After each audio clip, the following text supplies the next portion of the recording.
blocking all roads from which the terrorists may escape, preparing to storm the city center after liberating many areas in the city's outskirts. The army also encircled Al-Kerma district in Al-Fallujah, east of Ramadi, in preparation for military operations to cleanse the entire region from ISIL terrorists.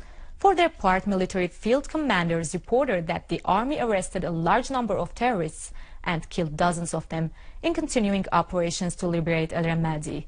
Salahuddin is about to fully liberate BG from ISIL terrorists after reaching the outskirts of Al-Siniya district, inflicting heavy losses on ISIL terrorists and destroying 130 wireless mobile terminals they were using to coordinate their terrorist operations. In Yemen, Saudi aggression continued by air raids on the military command and intelligence headquarters in the center of the capital, Sana'a. Saudi fighter jets also launched a series of airstrikes on several sites in the governorates of Ib Umran and Hija, resulting in a huge destruction to the infrastructure.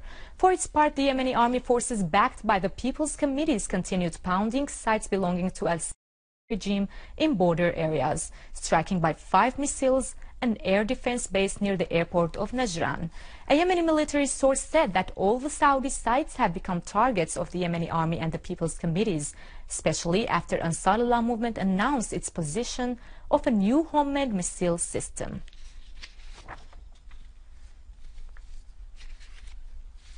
Ladies and gentlemen, with this, we reach the end of our news. Thank you for watching. Now to latest business and market news with Narima, but after a short break.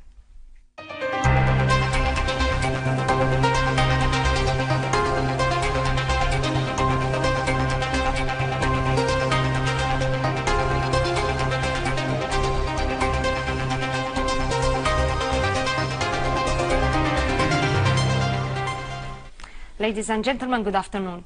Minister of Electricity Imad Khamis discussed with the representatives of the Chinese company of Sinohydro the prospects of cooperation between the ministry and the company and the facilitations provided by the Ministry of Electricity to encourage companies from friendly countries to invest in the field of electric power and to contribute in the reconstruction process.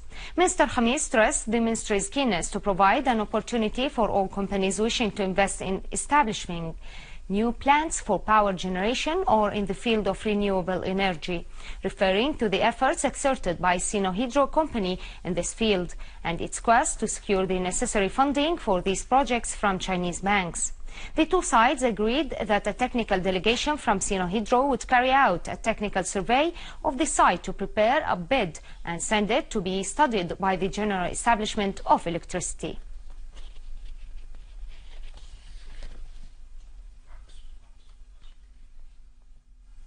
Crude oil prices rose, supported by heavy demand after their decline in the early dealings, due to expectations that OPEC would announce a reduced oil production during a meeting this week. The Organization of Petroleum Exporting Countries, OPEC, that contributed to more than 40% of the global crude oil production, is expected to meet in Vienna next Friday.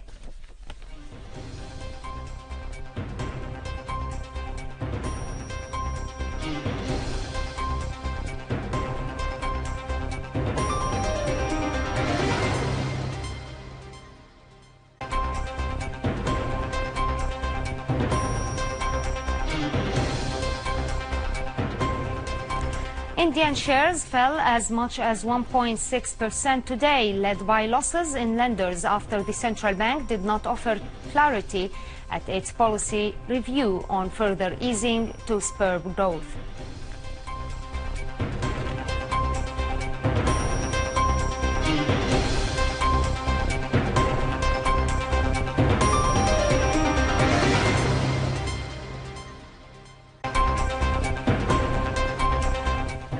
Gold prices jumped $10 per ounce yesterday to trade near one-week highs above $1,200 as weak U.S. economic data were followed by dovish comments from the Federal Reserve Bank president on when the central bank should raise interest rates from 0%.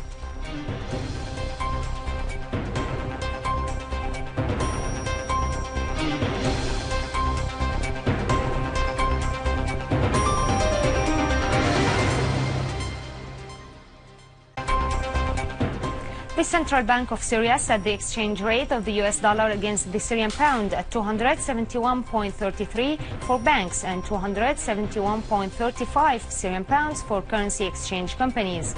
The US dollar exchange rate for transfers was set at 270 Syrian pounds. The Central Bank of Syria set the exchange rate of the euro against the Syrian pound at 297.39 for banks and 297.41 for currency exchange companies and 295.20 for transfers.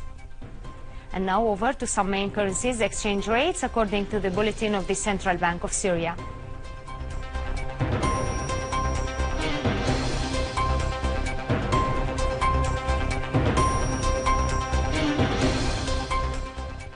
Ladies and gentlemen, this was our economic news for today. Thank you for watching. Goodbye.